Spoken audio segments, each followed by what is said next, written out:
Well, weeks after the night Karen and I had shared, I was in a state of confusion and disbelief. Everything had seemed fine. In fact, I had never felt more sure of our marriage. The bond we had built over the years felt solid, and our son, Henry, was the light of our lives. I couldn't have asked for a better family, or so I thought. It was a Friday evening when Karen sat me down to tell me something that would tear our world apart. I had just finished work and was planning to relax for the weekend, perhaps take Henry to the park the next day. But when I saw Karen's face, I knew something was wrong. Her usual smile was absent, replaced by a somber expression that spoke volumes. "I have something to tell you," she began, her voice unusually calm. "It's important, and I think it's time you knew the truth." My mind raced. My first instinct was that something had happened to Henry. But Karen's words were far worse than anything I could have imagined. She confessed, in a shaky voice, that she was pregnant. At first, I didn't quite understand. Pregnant? We had been using protection. How could this be? But then she dropped the bombshell that would change everything. She didn't know whether the child was mine or Caleb's. I froze, the words echoing in my head. Caleb? My brother? The thought of it sent a shockwave through my chest. I had always trusted Karen, and I had never once suspected her of being unfaithful. In fact, over the years, I had worked hard to be a good husband and father. But this revelation shattered everything. Karen explained that she had no way of knowing for sure who the father was because the timing of the pregnancy was so close to when Caleb and I had last been in contact. She was certain of one thing, though. She had been seeing Caleb behind my back. She had tried to deny it at first, but the guilt was too much to bear, and she confessed it all. I asked her how long this had been going on, and she admitted that it had been a secret affair spanning years, something I had never even suspected. I felt sick to my stomach as she went on. She told me how she and Caleb had shared a deep chemistry that neither of them could deny. It started innocently enough, with small gestures and innocent exchanges, but soon escalated to something much more dangerous. She told me that their affair had begun long before we even got married, and she had kept it hidden from me for years. When we first got together, Caleb had been living in a different city, and Karen insisted it was just a few harmless flirtations. But as time went on, she became more and more involved with him. When she would travel for work, it wasn't business meetings she was attending, it was romantic getaways with Caleb. She described how they would sneak off to hotels, share weekends together, and I had no idea. Every time she told me she was working late, she was actually with my brother. The pain of those words hit me like a physical blow. I asked her why she would even marry me if she was still in love with Caleb. Her answer was something I could never have anticipated. She told me that while she did love me, she had always been drawn to Caleb. But the real reason she stayed with me was because I was the dependable one, the good choice, the one who would make a stable husband and father. Caleb was the wild card, the charming, charismatic brother who always seemed to get away with everything. In her eyes, I was the safer bet. She knew that no matter how strong her feelings were for Caleb, I was the one she could count on to be there for our family. Her words were like acid in my ears. How could she have looked me in the eye all those years, smiled at me, and told me she loved me, while secretly carrying on an affair with my own brother? How could she have let me raise Henry, thinking he was my son, when he might not be? I asked her outright if she had been sleeping with Caleb recently, and she hesitated before nodding slowly. The confirmation hit me like a punch to the gut. I couldn't believe it. Yet it was all starting to make sense in a terrible, twisted way. Karen went on to explain how she and Caleb had been close even after the affair. Their chemistry had never fully died, and they would keep in touch, sometimes talking for hours on the phone. At times, she had been so consumed by guilt that she had tried to distance herself from him, but it was always short-lived. Every time she thought she could move on, Caleb would pull her back into his orbit with his charm and his persistence. When I asked her why she stayed with me, knowing how she felt about Caleb, she said something that only deepened my sense of betrayal. She admitted that she didn't want to be the one to destroy our marriage. Seeing how much I loved Henry, how much I had dedicated to being a father, made her feel like I was a good man who deserved better than to be hurt by the truth. But she couldn't resist Caleb. All of this came crashing down on me. I felt as though my world had imploded. My wife, my brother, both of them had lied to me, manipulated me, and torn apart the life I had worked so hard to build. I barely knew how to process it. I told Karen that I needed to leave. I needed space to think, to breathe. The very thought of her being with Caleb, of our son possibly being his, felt like a weight pressing down on my chest. I had given so much to this marriage, to our family, and now I was left with nothing but heartbreak and confusion. She begged me not to go. She cried and told me that if I really loved her, I should try to make things work. She pleaded with me to forgive her, saying that everyone made mistakes in their marriages. But the damage was done. I felt like I could never trust her again, no matter what she said. Her words felt hollow, empty. How could I forgive someone who had betrayed me on such a deep level? I remained silent as I gathered my things. I didn't shout or scream. I didn't even argue. I just packed my bag and walked out. Karen followed me to the door, begging for a second chance, but I couldn't give her that. I couldn't look at her without seeing Caleb's face. As I left the house, I was hit by an overwhelming wave of sadness and anger. The life I had known was gone. In its place was a painful, twisted reality that I couldn't escape. I didn't know what the future held, but I knew that this was the end of my marriage. That night, I checked into a hotel, unable to bear the thought of returning home. Alone in my room, I tried to make sense of everything, but all I could think about was the child Karen was carrying. Was he mine? Would he ever be mine? Could I even raise a child knowing the truth? The next day, I called my parents. I had to tell them everything. They had no idea about Karen's affair, and I needed them to know the truth. I could no longer keep it inside. When I arrived at their house, I sat down with them, my heart racing. I had never wanted to hurt my parents, but I had no choice. As I told them what had happened, their shock was palpable. My mother's face turned pale, and for a moment, I thought she might faint. At first, she tried to defend Caleb. She said he could never do something like this to his own brother. She tried to convince me that I was mistaken, that it wasn't true. But I wasn't mistaken. I knew what Karen had told me, and I knew it was the truth. To prove it, I called Caleb in front of my parents. I didn't want him to have any chance to lie or deny it. I wanted him to admit it in front of them. When Caleb answered the phone, I confronted him with the truth. At first, he denied it, just as I had expected. He tried to act like he had no idea what I was talking about, but I pressed him harder. I told him that Karen had already confessed, and there was no point in lying. It was then that Caleb's arrogance started to show. He blamed Karen for everything. He said that she had come onto him, that she was the one who had seduced him. He even claimed that he couldn't help it, that women were just attracted to him. He told me that it wasn't his fault that he was the better-looking brother. I couldn't believe what I was hearing. This was the man I had grown up with, the person I had trusted my entire life. And now he was trying to justify his actions, blaming everyone else but himself. When I threatened to expose him to the rest of the family, Caleb laughed. He said no one would believe me, that he was still the golden child in our family. But his words only fueled my anger. I wanted him to know that he couldn't get away with this. As my parents listened to the conversation, the weight of Caleb's betrayal sank in. My mother, who had always been so protective of him, was now faced with the reality of her son's actions.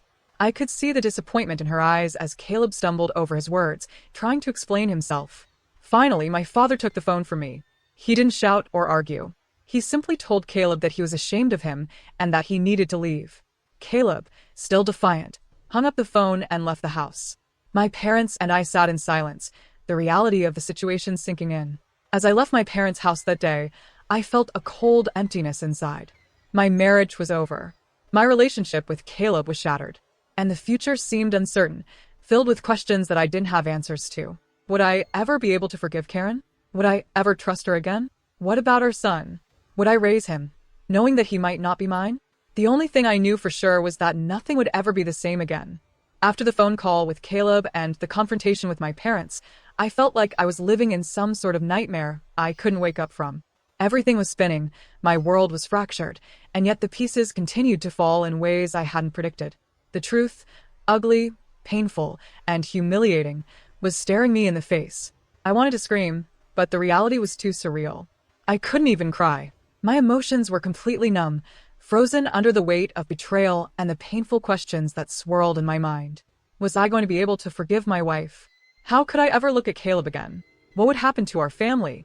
The following days felt like an endless cycle of shock and disbelief. I moved out of the house, but I still kept my phone on in case Karen tried to reach me. Each time it rang, my stomach twisted. It wasn't her voice I wanted to hear. It was the sound of my own thoughts trying to make sense of what had happened.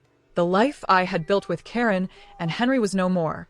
All the memories I had held onto, the years spent creating what I believed to be a perfect life, now felt like a lie.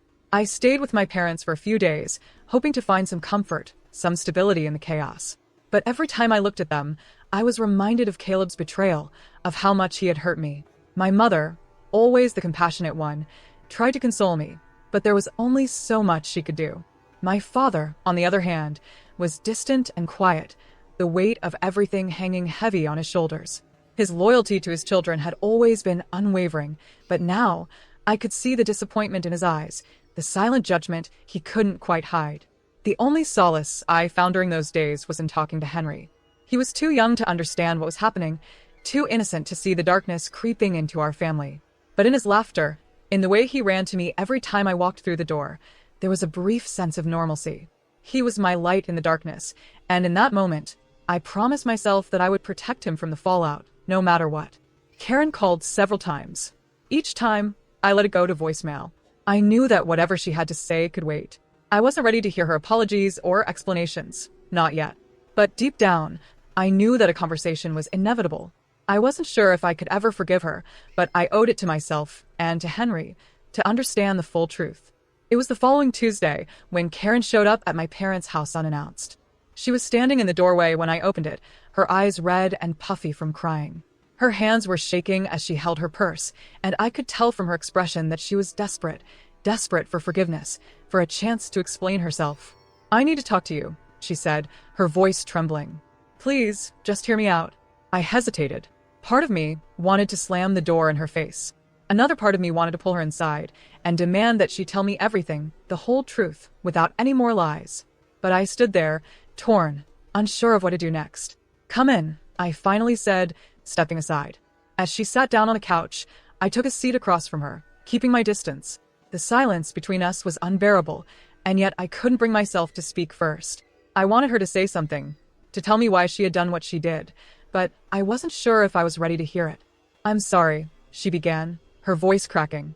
"I know I've ruined everything. I don't even know where to start, but I want you to know that I never meant to hurt you. It just happened. And I was too weak to stop it." Her words didn't comfort me. They only deepened the pain.